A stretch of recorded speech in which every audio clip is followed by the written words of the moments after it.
Thank you for coming. In response to a fan letter, Newman responded when the fan gushed about what a saint he was. Something that happened to him a lot. I've never had that problem. Newman responded famously saying, "Saints are not literary men. Saints are not literary men."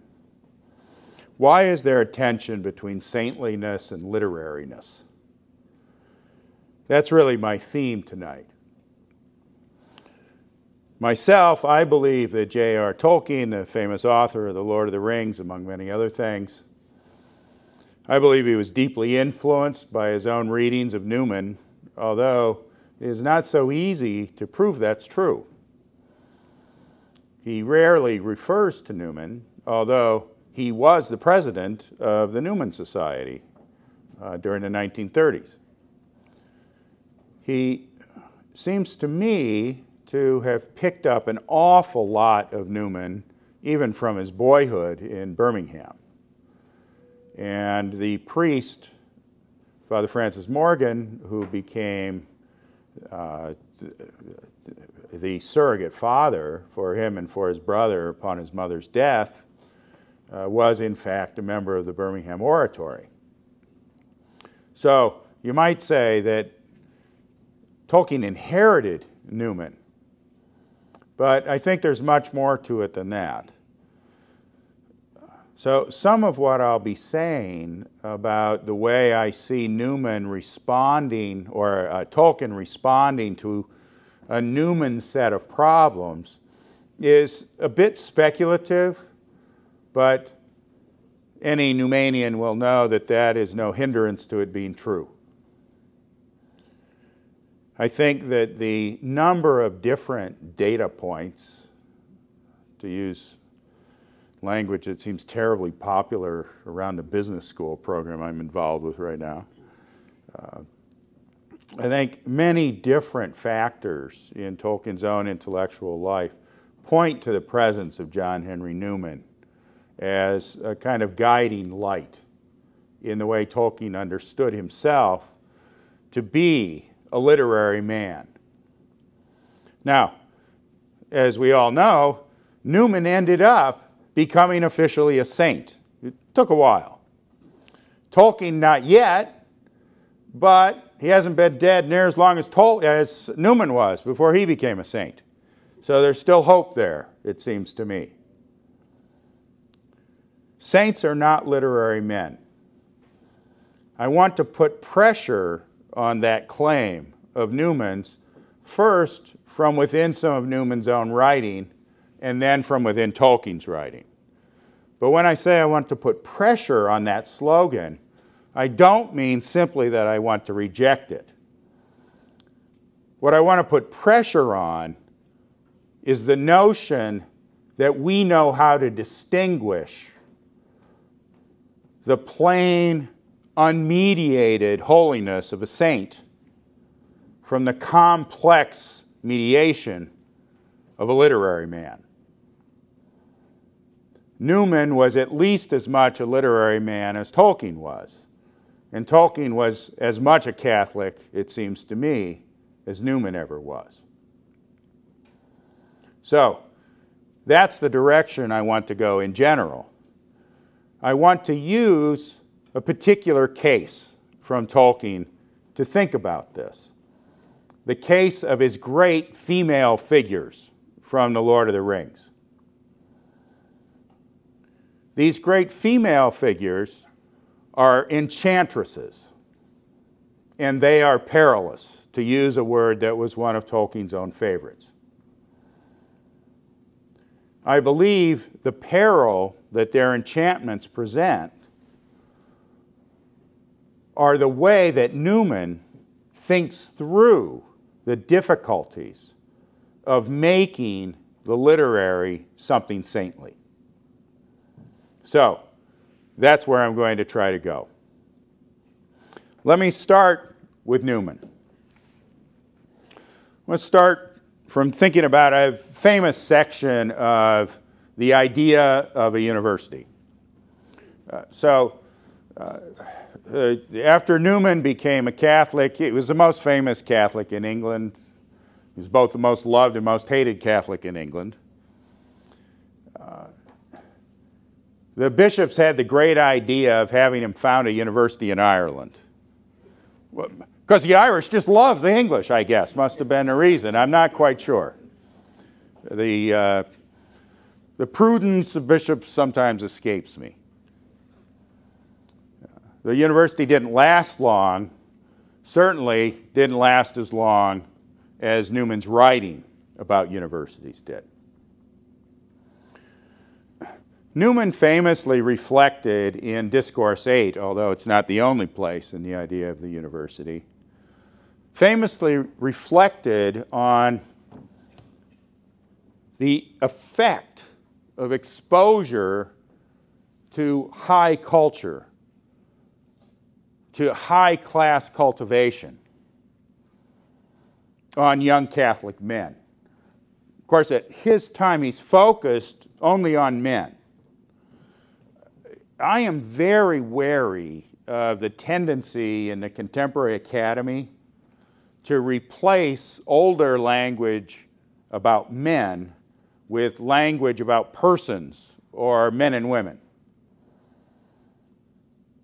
I think it's a very interesting question if the spiritual and psychological issues that face ambitious young men as they enter a university culture to take their place in the world, if those are the same issues that face young women. They may be, and if so, we'll discover that soon enough. But we should not presuppose the answer to that question by trying to insert a sexless language into a very sexed reflection of Newman's own.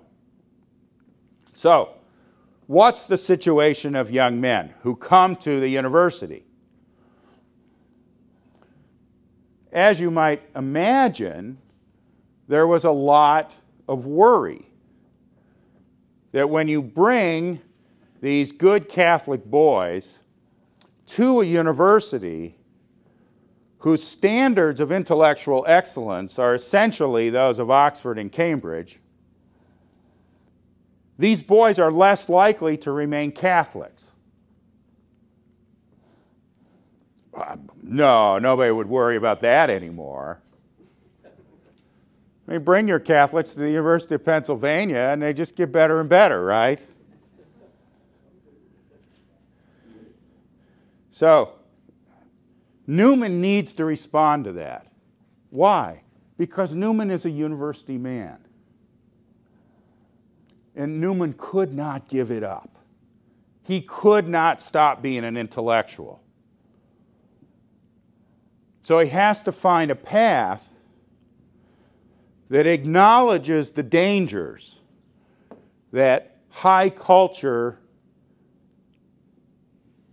can destroy Catholicism in those ambitious young men by making them gentlemen, making them men of the world, removing the rube of being a Catholic, and make them the kind of smooth deliverer of consensus opinion in the educated world. Newman does not flinch at that issue. And he famously gives a description of the gentleman as a person who never gives anybody pain. Why not? Because of his effeminacy, to use a word that Newman uses. Newman knows that he's suspicious, especially to Protestants and to some Catholics, for himself appearing to have been a rather effeminate man. So his speech about the gentleman and about the gentleman's weaknesses is also a speech about Newman. Newman understands that he is susceptible to the charge that in the very speech that he's giving to defend sending your Catholic sons to this university, that he's presenting himself as a personal exemplar. Make them like me. And it wasn't only the fathers who might have looked at that and thought, I'm not so sure. I'm not sure that's the kind of man I want my son to be. Starting from celibacy. Maybe I would like grandchildren.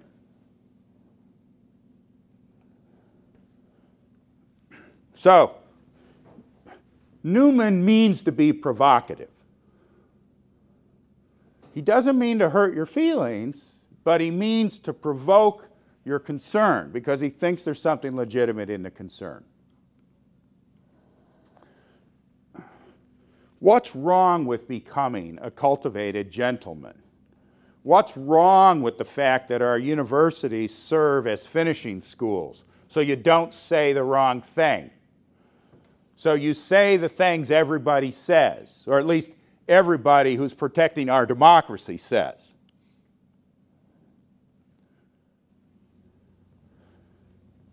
Newman's concern is not so much that people will be filled, these young men, will be filled with false ideas. His concern is they will merely be filled with ideas. Ideas are not commitments.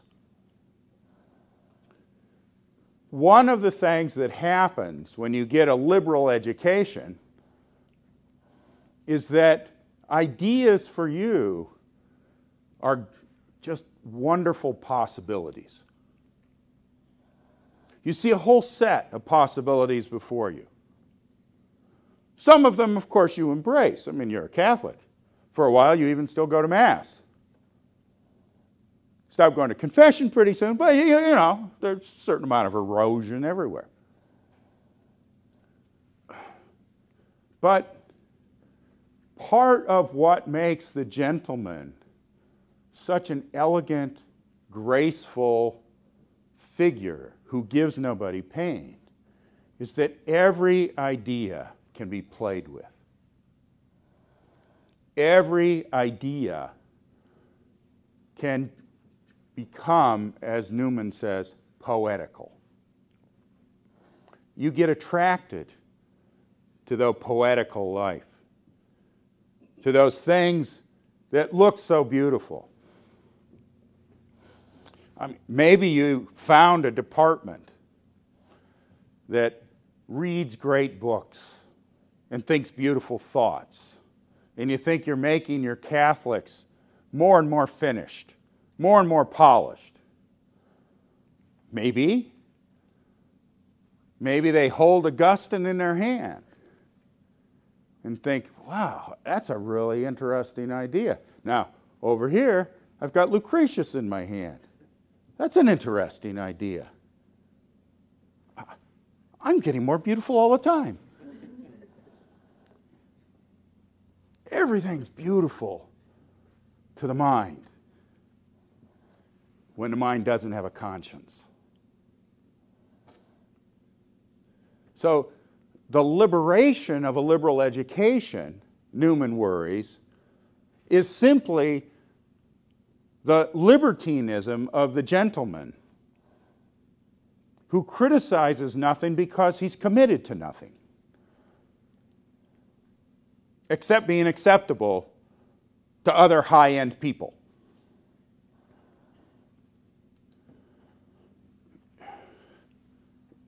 That can't be Newman's whole story because he wants those Catholic young men to go to the university and get that polish. He thinks that that high-mindedness, that taste for the intellectual, can itself have the effect of loosening the hold of vulgar sensuality on those young men. His experience is somewhat different from mine. I haven't noticed that philosophy combats drunkenness or fornication, but so Newman seemed to think. It cuts the leaden weights from the soul, as Socrates says in Plato's Republic. But that is not a Christian book.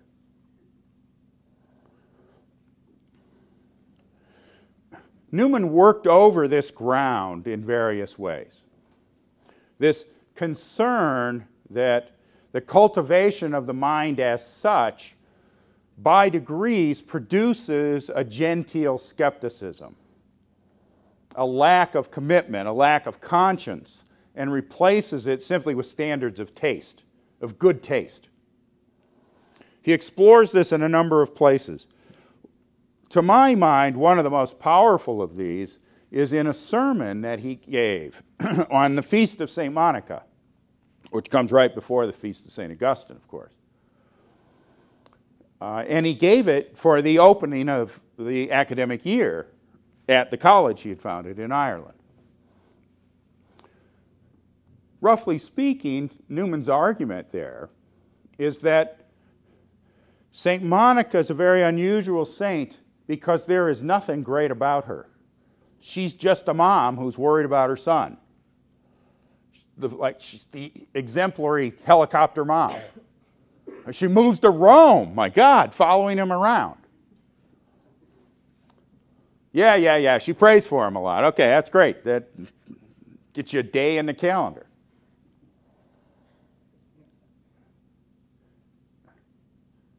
But Newman makes clear there's something that St. Monica also reveals.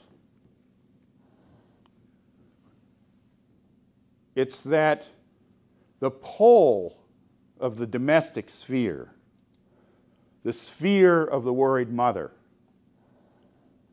is not enough to protect the virtue of a son, of talent and ambition.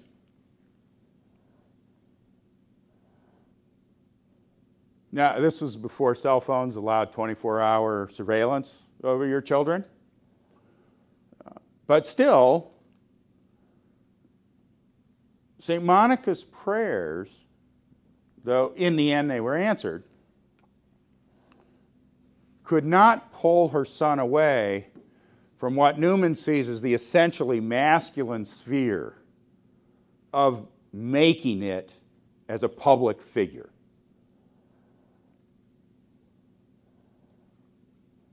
The domestic sphere, for all of its virtues, is too simple. Now, Newman could have given that lecture to say, we need, in our university, to keep life simple so that we can keep it virtuous. Make them all hobbits. Be like living in a city of sows. Some of you will know that book. But, you know, what the heck? Better a female pig than a man's man who's full of sin and ambition.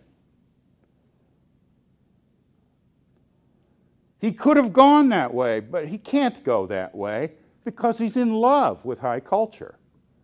And he makes it perfectly clear in this sermon that the disintegration of the soul under conditions of fallenness into the moral soul oriented toward duty and the intellectual soul oriented not exactly to truth, but to the playful consideration of possibility. That disintegration of the soul is not curable. It is a condition of fallenness. If you got rid of universities, that condition of fallenness would not go away. At least universities do, in fact, cultivate a real human power. That human power, the playful mind, is not only corruptible, it's corrupted. We will enjoy play that isn't good for us and that isn't good for anybody. But Newman is willing, for the sake of the intellect, to run that moral hazard. The only question is whether that moral hazard is actually a near occasion of sin. It's a stunning sermon. To hear the sermon for the opening of the academical year suggest that though Newman has no solution to the defective pole of merely domestic virtue, he is willing to bring these young men to a place where the play of the mind will tend to obscure the voice of conscience.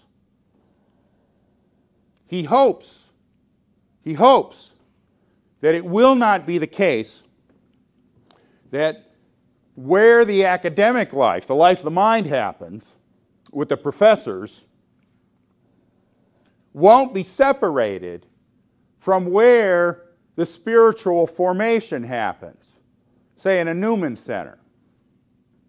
He's hoping that it's integrated, that we don't accept, there's a division of labor. There's real intellectuals, they teach you to play with things, and then there's nice, earnest moral formation. Maybe it happens in the afternoon. Right? He doesn't want that. But he can see how easy it is for that to become the modus vivendi between intellect and conscience. He explores this in a much more pointed way in a lecture given somewhat later, titled simply Literature. It's printed in part 2 of the idea of the university, when he suggests that literary style is in fact the vehicle for thought. It's not just an ornament. And again, it's clear this lecture is about him. He's defending himself as a literary man, because his embrace of literary excellence, one of the most extraordinary styles in English prose, so extraordinary that James Joyce, behind the light mask of Stephen Dedalus in Portrait of the Artist, argues against his friends that Newman's the greatest writer of English prose. So Newman defends himself here not just for the general playfulness of the mind of higher culture, of higher education, but for the specific personalness and the enchantment of that personal style in literary production. So, I think throughout his career, Newman was very much aware that his own practice exemplified a tension between the intellect's enjoyment of playing with intellectual possibilities well stated in a powerful style and the development of conscience. Newman, I think, believed that his own writing did touch the conscience of his primary audience of ambitious young men. God knows he excited a cult of personality around him, and he made many converts. He didn't make James Joyce a convert, but he did make him a fan.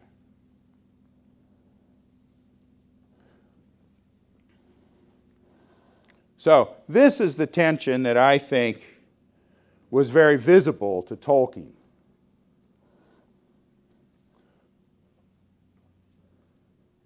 I want to illustrate this with what I take it is a rather shocking example. James Joyce in Portrait of the Artist, there's a famous, very long scene when Stephen Dedalus is on a Ignatian retreat. Very fire and brimstone stuff. And he's reflecting on what seems to be his rather impure thoughts about a particular girl.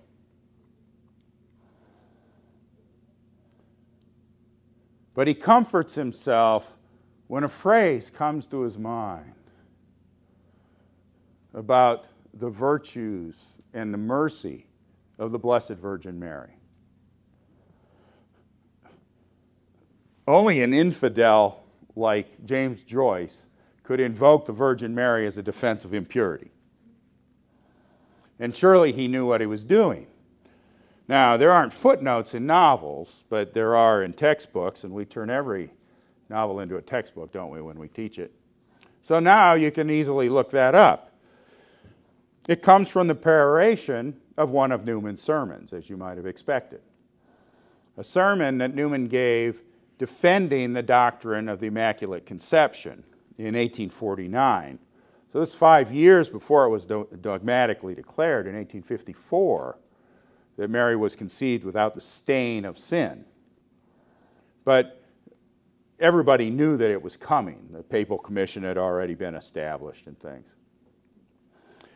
This is what Newman had to say at the end of that sermon. God sent thee, he's speaking to Mary, he sent thee a creature in his stead, with a creature's comeliness and luster suited to our state. And now thy very face and form, dear mother, speak to us of the eternal, not like earthly beauty, dangerous to look upon, but like the morning star, which is thy emblem, bright and musical, breathing purity, telling of heaven, and infusing peace. That was the passage that came to James Joyce's mind when he thought about being comforted by Mary being sympathetic to our fallenness, particularly the fallenness of male purity. Not like earthly beauty, dangerous to look upon, but like the morning star.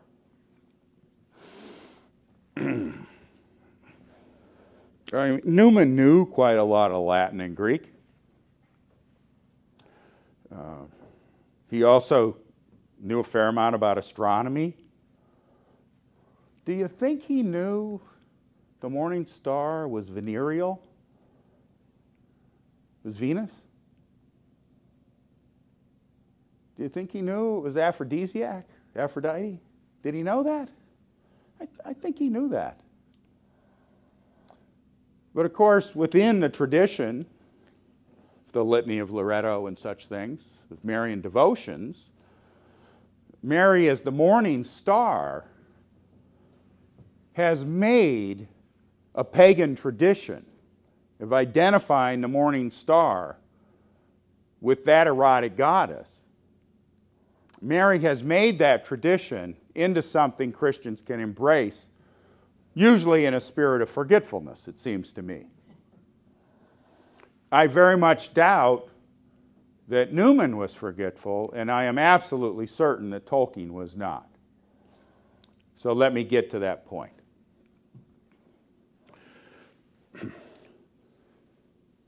In his defense of the imagination in the lecture on fairy stories, which is really the defense of Lord of the Rings before it's written,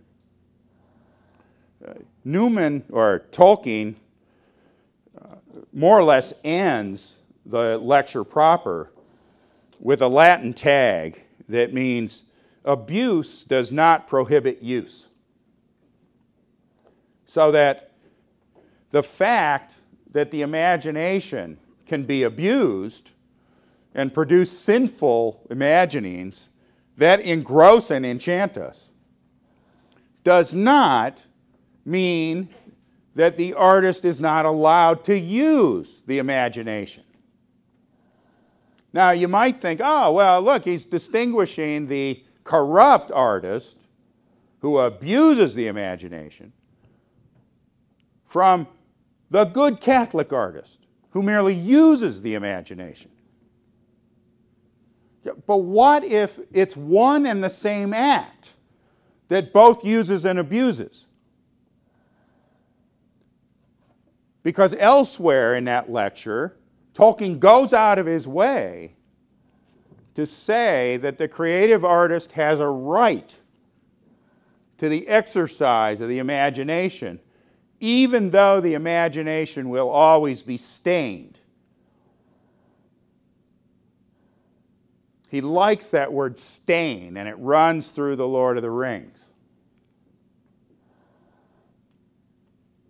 The imagination will be stained because part of the way that you produce the enchantment is by things that are not good to enjoy. The two plots that run through most literature are the romance plot and the revenge plot. In that playful little book we have all of our students read, the Odyssey is the single greatest statement of it. You get romance and revenge at the very same moment. Odysseus slaughters all the suitors and tells people, hey, act like it's a wedding. It's perfect. It's a perfect story. Those of you who are young, I'm sure your teachers are protective of that aspect of the story from you. I mean, what did you really enjoy about the Odyssey? Did you enjoy revenge or not? Tolkien sees in himself what he enjoyed.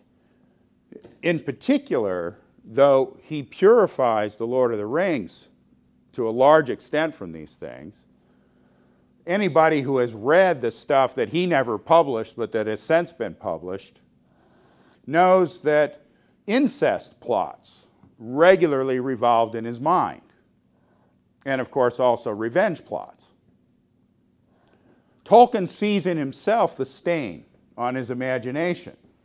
So when Tolkien says abuse does not prohibit use, he means in one and the same moment. He doesn't mean me, I'm a good Catholic user, and the mere fact that James Joyce is an abuser doesn't mean that a good Catholic boy like me is not allowed to do it. No. He's James Joyce too. Cleans it up a bit, but it's still there. And in fact, the same passage from Newman is still there.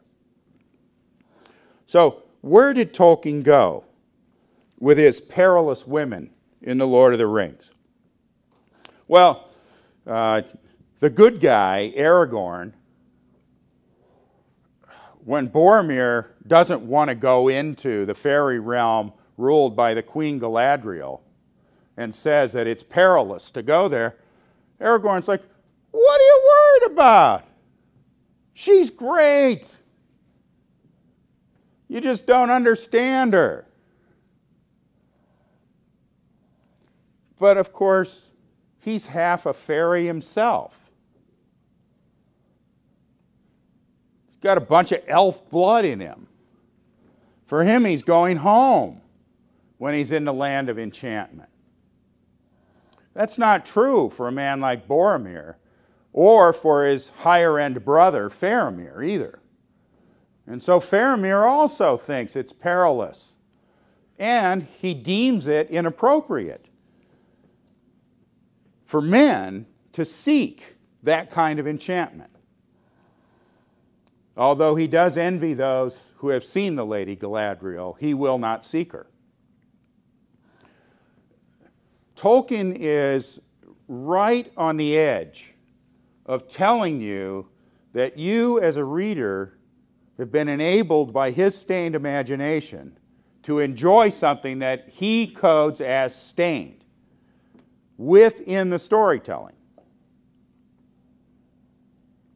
It is right on the edge of it. He lets you enjoy a few revenge fantasies too. Old Saruman's fate, for example.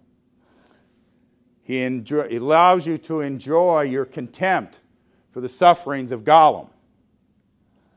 He even allows you to enjoy Gandalf's torturing Gollum with the threat of fire because, as Gandalf said, the truth was desperately important. I had to submit him to some difficult interrogation. I mean, if Gandalf's element had been water instead of fire, he would have waterboarded him. And you would have loved it. Everybody loves it because Gollum's made contemptible. It's incredible how corrupting those passages in The Lord of the Rings are. But leave aside violence and just think about sex. I'm sure that'll be more wholesome for you.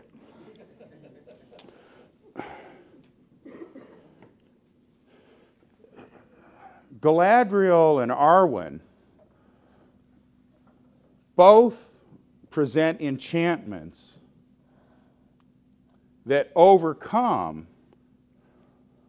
the prudence of characters like Frodo and Gimli. Yeah, higher prudence. It's what every sexual indulgence says. Well, it's a higher prudence. Was it? Was that a higher prudence when Frodo offered Galadriel the ring?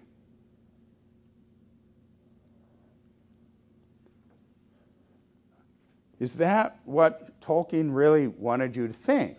He certainly lets you think that, just like he doesn't force you to notice that you enjoyed torturing Gollum. But let's say not a first reading, but a second reading will expose the moral complexity that Tolkien has built in to the enchantments of his storytelling here. One of my favorite passages in a book full of favorite passages, though, and this is the last thing I'll say, is about a third enchanting female figure, Goldberry, the wife of the mysterious Tom Bombadil. And in a passage that I think Tolkien pondered in his own mind as a mystery, not as a solution to a puzzle, and that I suggest we might ponder too.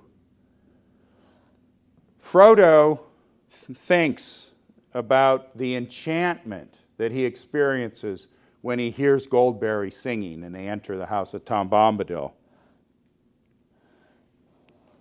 Less keen and lofty was the delight, less keen and lofty than that of the elves.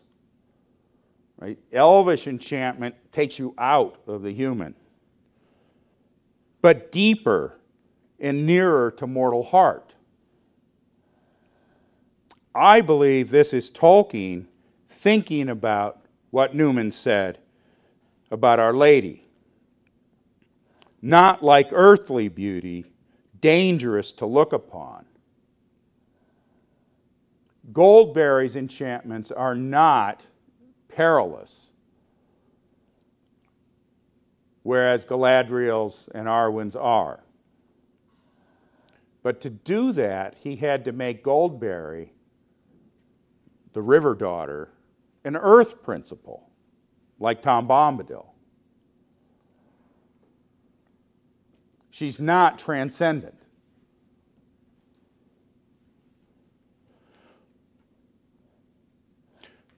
I'm not sure what I think in the end about Newman and Tolkien's staying on the razor's edge of how enchantment works on us.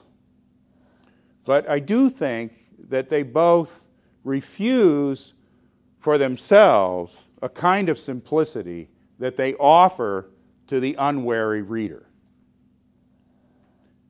They saw that there was a tension between their piety and their literary power.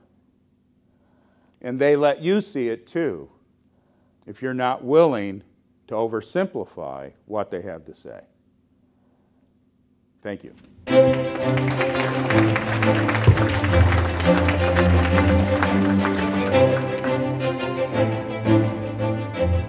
you.